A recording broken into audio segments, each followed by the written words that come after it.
Good Sunday. This is Pastor Rey.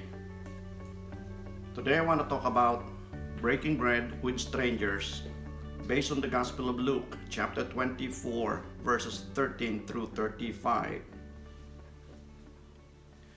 Our text today is about Jesus' appearance to two broken-hearted disciples as they make their way back to their home village of Emmaus on an Easter afternoon. These two disciples may have been following Jesus for 3 years. They may have seen in Jesus a prophet in the tradition of Elijah, powerful in words and deeds before God and all the people. They may have been attracted to Jesus who taught with authority, one whose words were simple and yet profound. They may have understood Jesus' healing miracles as signs of God's presence, the Emmanuel in the midst of them. Like the earliest disciples, they may have left all to follow him. But 3 years of following Jesus have suddenly come to a screeching halt. For the gospel says, the chief priests and rulers handed over to be sentenced to death, and they crucified him. Now their master is dead, and the only option they have is to trace that lonely road back to their home village of Emmaus, 7 miles northwest of Jerusalem. The long and winding dirt road between the city and the village must have gone up and down some high hills. It must have been a lonely walk and an even lonelier trail, the equivalent of a ride in the desert on a horse with no name, or a stint at Hollywood's Boulevard of Broken Dreams. What was it that broke the disciples' heart? We ask. First, there's the dashed hope. Their hearts were broken when their hope in Jesus died. They said, "We had hoped that he was the one who was going to redeem Israel." They thought they were following a political Messiah. Like Simon the Zealot, one of Jesus' disciples, they may have thought Jesus to be the one to redeem Israel from the imperial domination. They thought in Jesus they found a leader, one who was mighty in words and deeds. But now Jesus is dead and gone, and so is their hope. And the shock of it all but broke their hearts. There is nothing that breaks the human heart harder and faster than high hopes that turned into disappointments. Second, their time for hoping ran out. Even if there remained some lingering hope that Jesus might have survived this ordeal, they felt the time to entertain such thoughts is also gone. They said, "What is more, it's been 3 days since this happened." That time for lingering hope is gone. It is up. The worst fear had materialized. There is nothing left to say but goodbye. Thirdly, even the news are heartbreaking. To add to their grief and despair, there's this confusing news about what happened. The women tell tales of vision of angels who were saying Jesus is alive. To these disciples, it meant just that, women's tales, stories to be taken with a grain of salt. But even the man who checked the tomb of Jesus reported they were unable to locate his body, and that is not reassuring either. And lastly, there's that fake news circulated by compromised guards that at night the disciples came and stole Jesus' body from the grave. All those news and reports can be disorienting. The bottom line is, they all add up to the fact that Jesus, the one that they expected to redeem Israel, is dead and gone. And so is their hope, leaving them with a broken heart. So we ask now, how did that affect these disciples? With hopes dashed and hearts broken, these disciples headed for home. As they were walking, they were also talking. Perhaps they have not gotten over the shocking event that overtook them the past 3 days. Perhaps they were still in denial, wishing things had turned out in a different way. They were probably angry and frustrated that the expected political Messiah is all but gone. They were probably pouring out their remorse. Like the rest of the disciples, they may have been feeling guilty for abandoning their Lord during his hour of trial. Or like Peter, they may have warmed their hands in the fire and watched Jesus helplessly from a distance.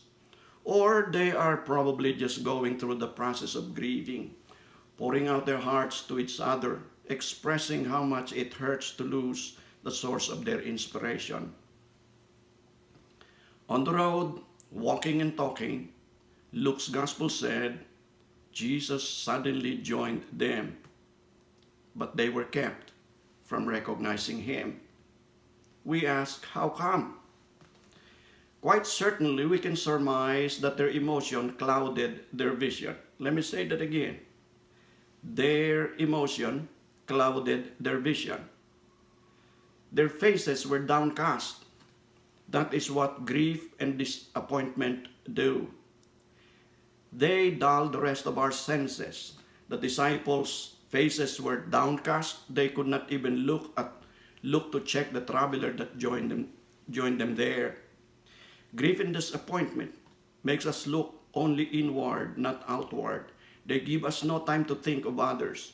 We become self-absorbed in our pain. We cannot see beyond what's in front of us and inside of us, unmindful of those around us. That's what happened to these two disciples. Their grief and disappointment prevented them from recognizing the one who can revive their sagging hope and mend their broken hearts. Hearing Cleopas' explanation of what they were actually talking about, Jesus easily diagnosed their problem.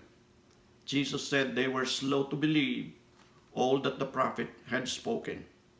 That meant they were suffering from selective memory or selective learning. To refresh their memory, Jesus took them back to school through the prophecies of Moses and the prophets concerning the Messiah, that it must suffer things and then enter into glory. These two disciples would later confess that the lesson warmed their hearts. That meant they got encouraged. Their hearts were mending. That meant hope started beating once again inside their despairing hearts. As they approached the village, Gospel tells us, this stranger-turned-teacher continued walking as if he were going farther. But they urged him strongly, stay with us, for it is nearly evening. The day is almost over.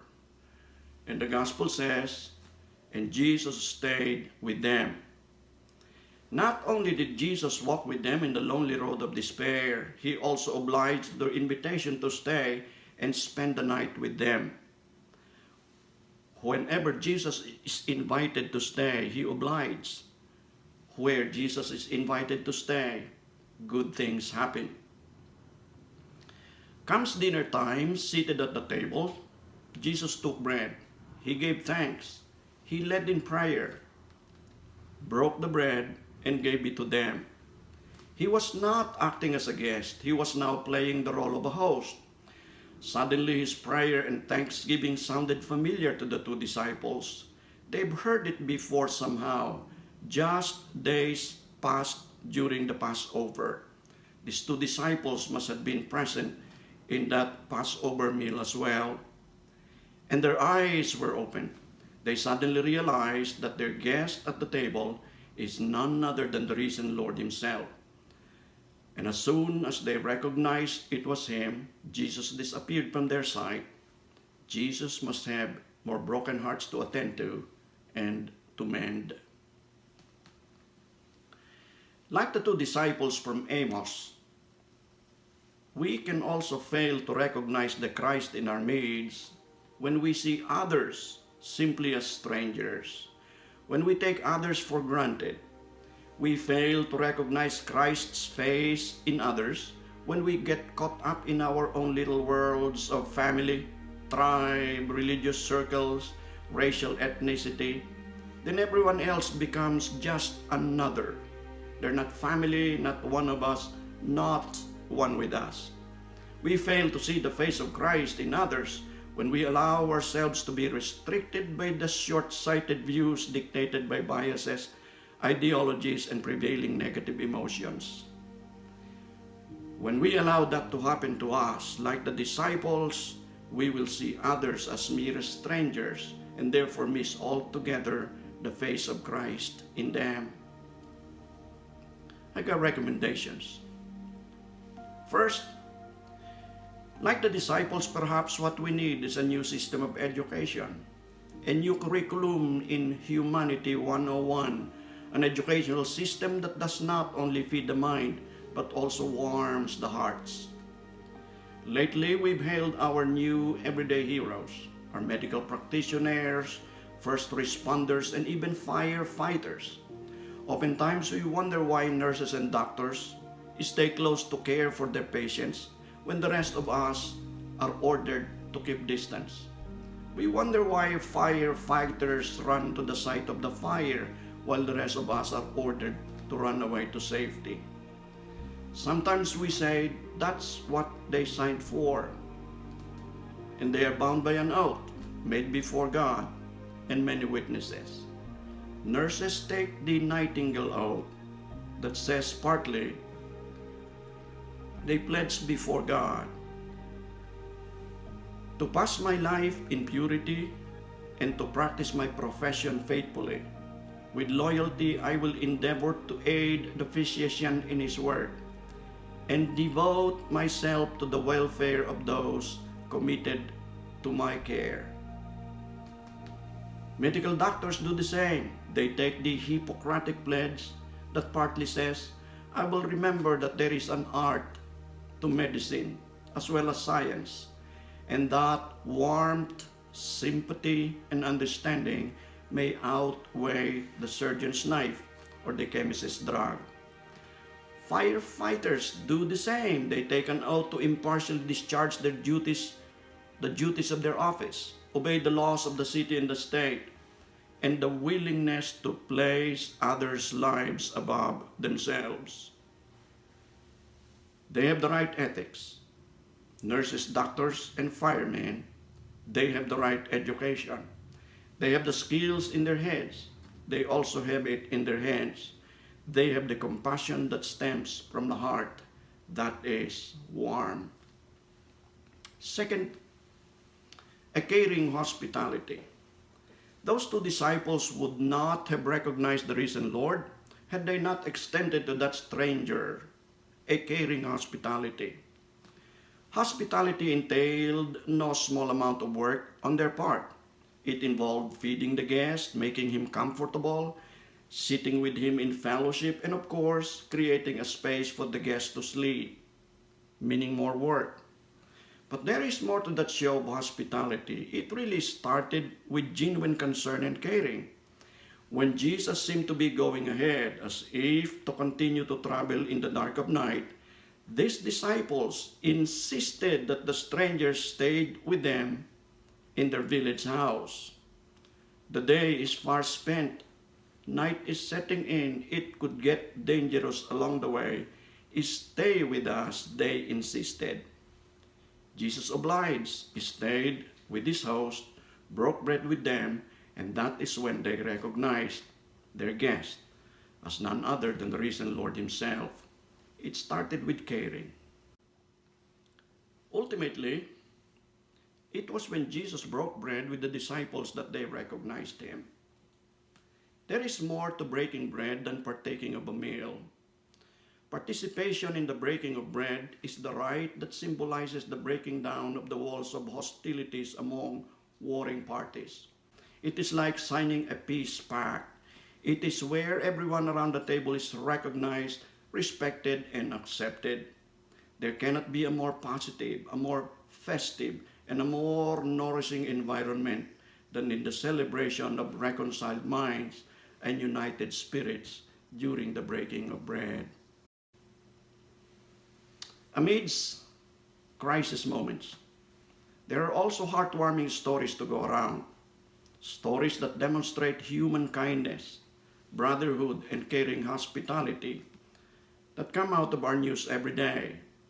I heard of Oakland folk who organized themselves in order to give away their share of their family stimulus package Give them away to those who need the money more. I hear of restaurant owners whose business had been shattered, who are cooking food in their kitchen and distributing them to healthcare workers and first responders. Distribute them to those who are deemed essential to keep the vital city and community services running. I hear of rich professional athletes, professional team owners, who are forming themselves into team of fundraisers to help meet the needs of those who lost their jobs or are displaced due to the current economic shutdown. San Francisco's Lady Mayor speaks of a host of volunteers who will be trained to staff the contact tracking initiative in preparation for and a key condition to the eventual opening of the city. In other words, I hear stories of people who are feeling for others, voluntarily and selflessly extending help, reaching out to complete strangers as if they were their own blood brothers and sisters. This crisis, like none other, has brought havoc in terms of lives lost and business disrupted. But I also see an unprecedented outpouring of goodwill, of people willing to break and share bread with total and complete strangers in the midst of them. In those stories, I see at work the hands of the risen Lord, breaking bread and giving thanks to God, the Heavenly Father. When this crisis blows over, and as we always say, these too will come to pass. I trust that we will also be able to share our stories of walking the lonely road and then retracing that same road with rejoicing, with our stories of how we recognize the Christ in our midst by caring for and breaking bread, even with strangers. Amen.